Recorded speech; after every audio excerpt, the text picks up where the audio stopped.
અમરેલી લેટરકાંડમાં પૂર્વ સાંસદ ઉપર ફરિયાદ દાખલ કરવા નાથાલાલ સુખડિયાની એસપી કચેરીએ કરી રજૂઆત। નકલી લેટર વાયરલ કરવાના આરોપ પર ફરિયાદ દાખલ કરવા નાથાલાલ સુખડિયાની માંગ। 2 દિવસ પહેલા નારણ કાછડિયાએ એક વિડીયોમાં જણાવ્યું હતું કે મારા મોબાઈલના વોટ્સએપ ઉપર લેટરનો ફોટો આવ્યો હતો।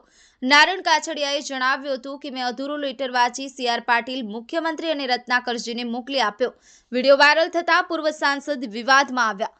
સોશિયલ મીડિયામાં ખોટા લેટર વાયરલ કરવા માટે પૂર્વ સાંસદ ઉપર પણ ફરિયાદ દાખલ કરવા નાથાલાલ સુખડિયાની લેખિત રજૂઆત। જો પોલીસ FIR દાખલ નહીં કરે તો નામદાર હાઈકોર્ટમાં જઈ ફરિયાદ દાખલ કરવા નાથાલાલ દ્વારા જણાવ્યું। Virji Siyal, Mahadev times news, Amreli. હું મારો નાર્કોટિક બધાથી પહેલા કરવા તૈયાર છું, બધાથી પહેલા।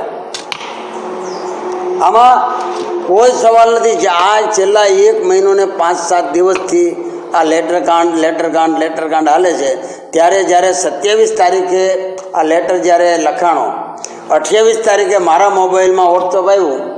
મેં સેમ ડે એ લેટર મેં અડધો ફરતો વાંચ્યો અને સીધો બે પાનાનો લેટર મેં આદરણીય રત્નાકરજી, આદરણીય મુખ્યમંત્રી, આદરણીય CR પાટીલ સાહેબ, આ ત્રણેયને મેં મારા મોબાઈલમાંથી વોટ્સઅપ કર્યો અને મેં આમાં લખ્યું કે આ લેટરમાં FSL થવું જોઈએ અને 100% તપાસ થવી જોઈએ।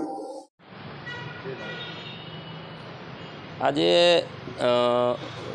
જિલ્લા પોલીસ વડાશ્રીને મેં આ જે રજૂઆત આપી છે કે જે લેટરકાંડની બાબતમાં 2 દિવસ પહેલાં જે સોશિયલ મીડિયામાં અને મીડિયાના માધ્યમથી અને અખબારોની અંદર વાંચ્યું તો નારણભાઈ કાછડિયા પોતાના મુખે સ્વીકારે છે કે ભાઈ મેં આ લેટર વાંચ્યો હતો અને આગળ ઉપર મેં અડધો વાંચી અને સીધો ડાયરેક્ટ પાટીલ સાહેબને, CM સાહેબને, રત્નાકરજીને મોકલ્યો હતો।